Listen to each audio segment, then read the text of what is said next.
The Edge is here, and your long-awaited Wine&Synths review too, according to my new motto: a Behringer EDGE keeps the doctor away. But first, some sounds.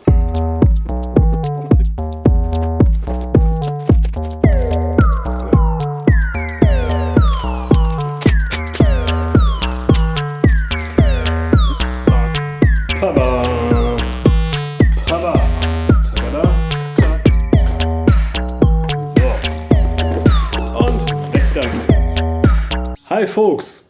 So, here it is.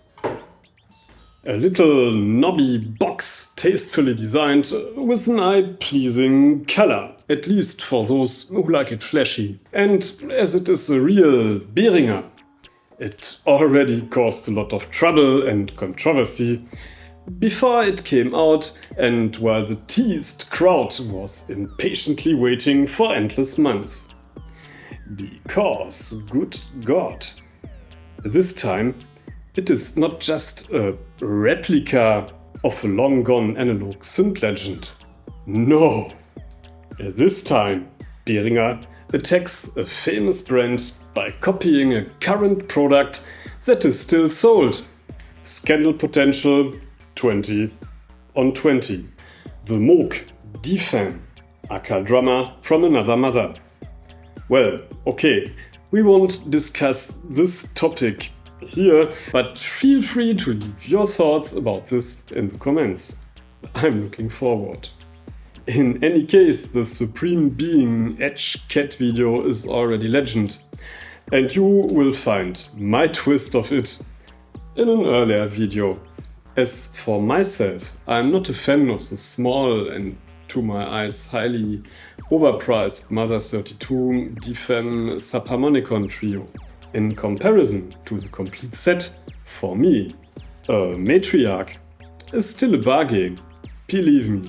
So this is why I will simply check out the Edge as a new synth without making any biased comparisons to the D-Fan, because I simply don't know it in practice. And I don't think that Moog Music is in any case an ethically better company. Just check the latest news. So here we go. So, what is the Edge? Basically, it's an analog 2-oscillator monosynthesizer with a resonant self-oscillating filter and 2 envelopes. What makes it so special is that it is specially aimed to percussive sounds like electronic drums. Therefore, it contains an 8-step analog-style sequencer with 2 rows of knobs. To glue both components together, this concept includes a number of patch points on the top of the unit, which offer a range of useful modulation options between the sequencer and the synth. So far, so nice. When you first start with the Edge and you want to hook it up, use the VCA connector here, or plug in your phones here in the phone sockets.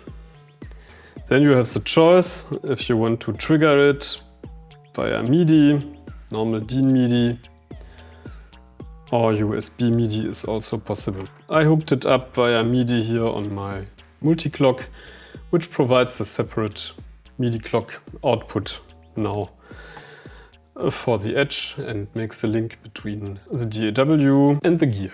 So once you have made the connections, make sure that the volume is up, put the output VCA somewhere also in the middle, and then you can crank the level of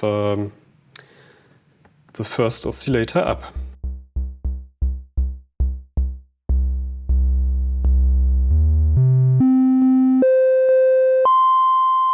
So this is your basic sound.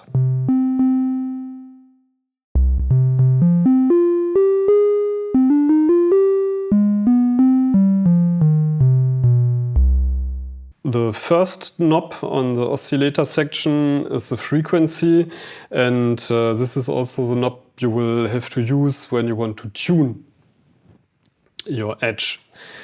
And there is a little warning because to tune it precisely it gets a fiddly here in the middle with this knob, because the whole range is 10 octaves. So this doesn't make fine-tuning easier.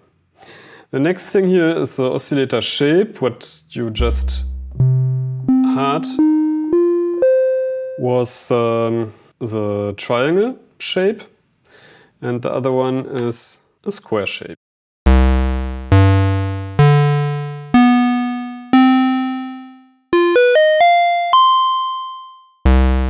The next knob is the envelope knob.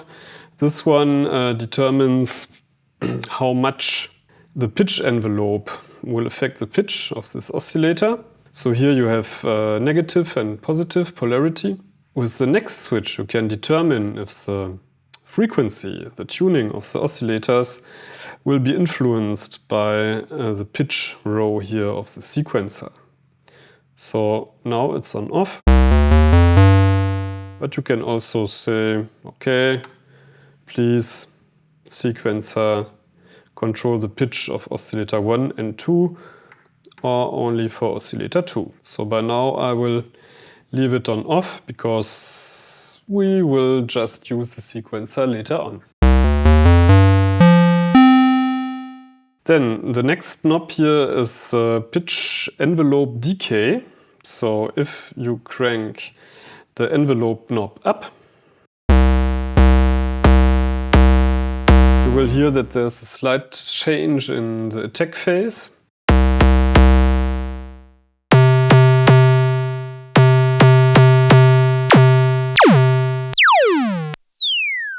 So, and this, of course, will make the pitch envelope effect longer.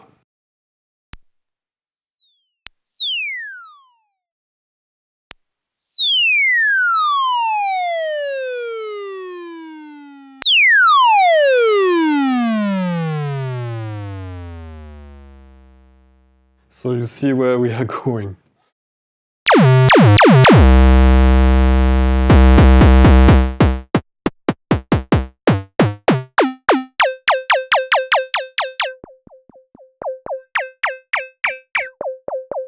And this is the proof that Behringer is perfectly capable of fast and snappy envelopes, not like on the Pro 800, just to say.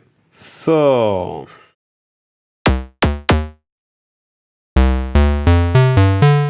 let's go back to our basic oscillator sound.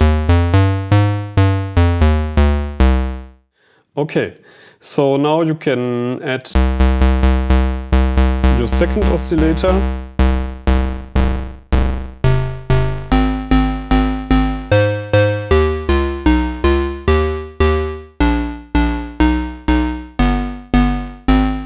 So here the tuning is not coupled in any way. So the first thing, if you want to play something tonal, is to tune the second oscillator according to the first one.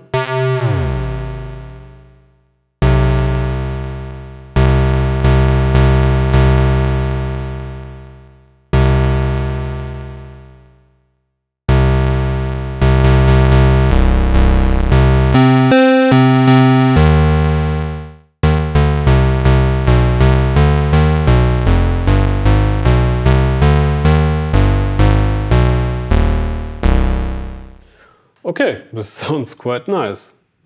And at first I thought, what? No sawtooth? Could be a bit lame for bass lines, but I think you can get used to it. And watch out what comes next.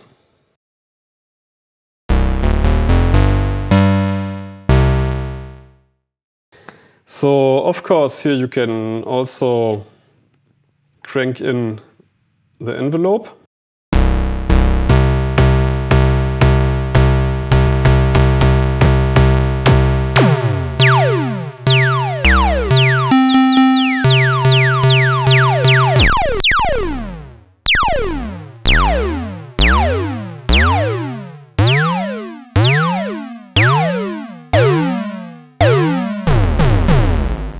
So, for example, this is fun.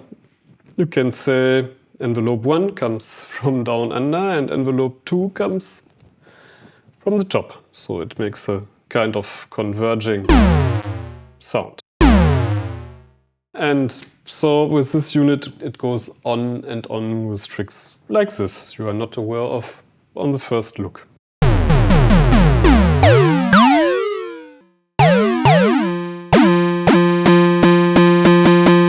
So the next thing here is hard sync. I will switch it on.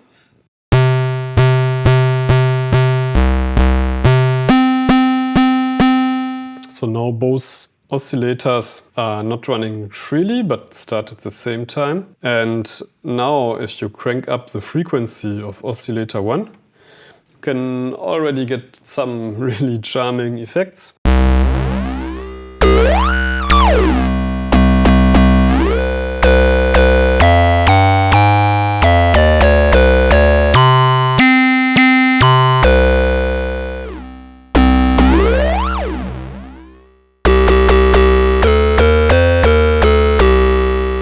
Nice. So with this knob FM amount, you can modulate the pitch of oscillator 2 with the pitch of oscillator 1.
Okay.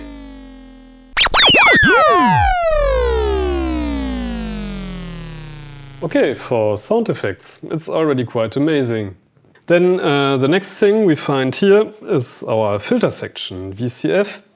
Yeah, somewhere I read that it's a 24 dB filter with two modes, low pass and high pass, and of course with resonance up to self-oscillation. It offers you a decay knob and an envelope mount knob. Again here, as on the oscillators, you have negative and positive polarity. Then the last knob, noise to VCF, controls the modulation of the cutoff frequency via the noise section. And here it's also possible to feed in any other signal. How does it sound?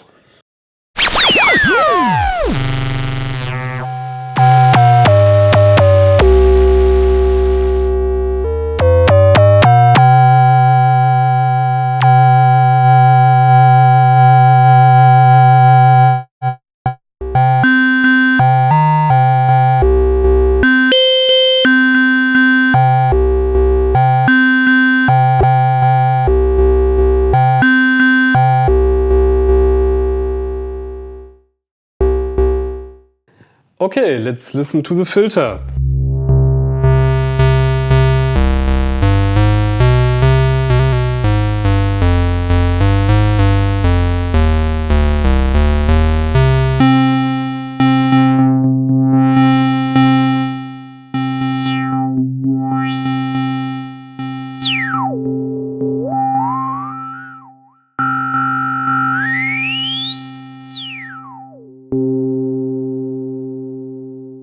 The other mode is the high pass.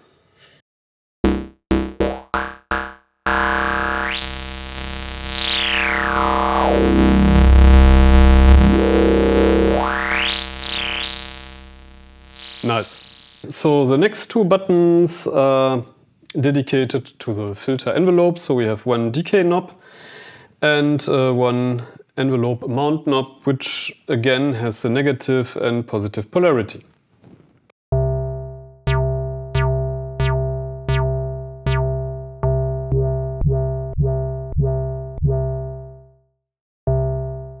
With the last node noise to VCF mod, you can modulate the filter frequency with the noise generator.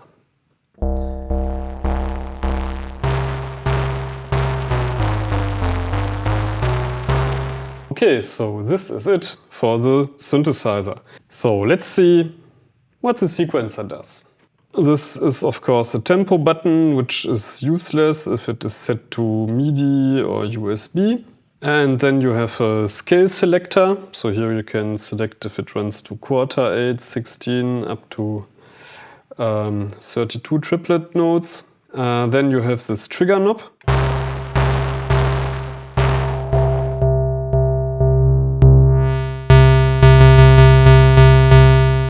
So this little pad triggers the note that is actually selected here in the sequencer. To select a note, you can of course press play, or you can select them individually.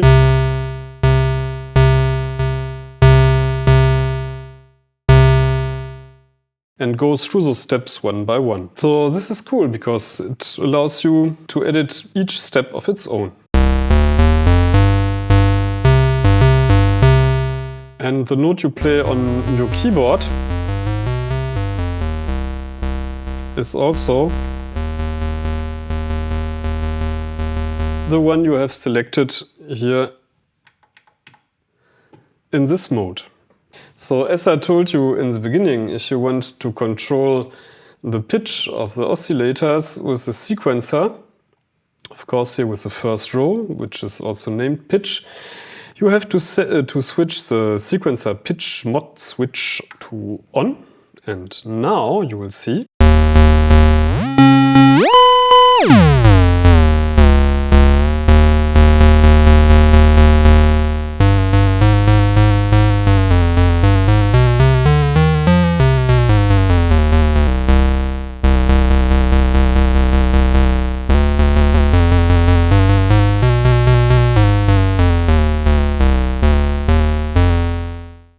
So if you now start the sequencer, you will hear kind of little melody.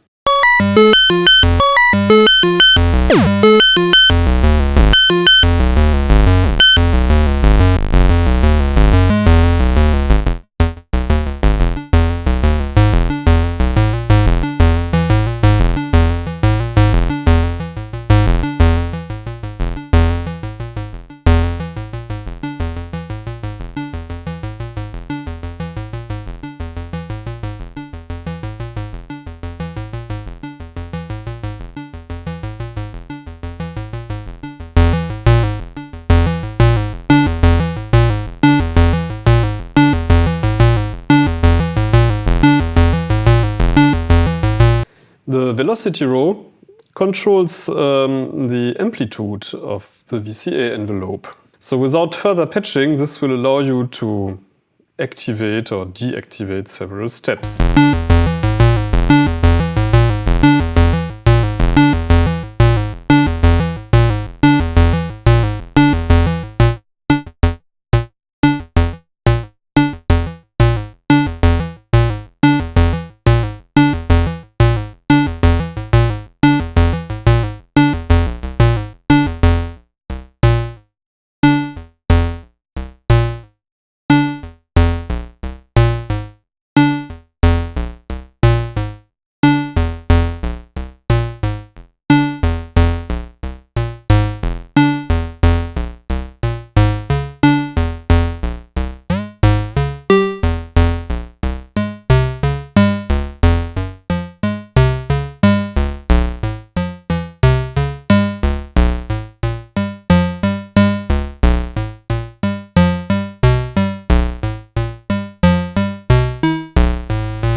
Yeah, you got the point.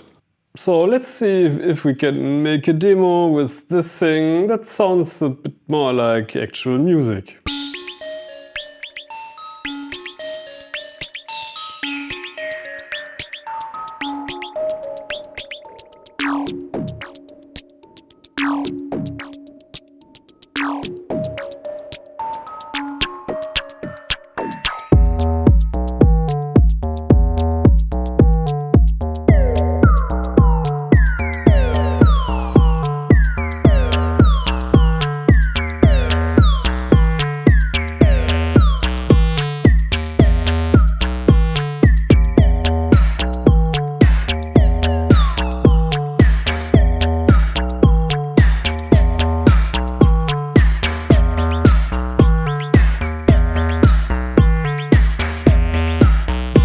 Conclusion.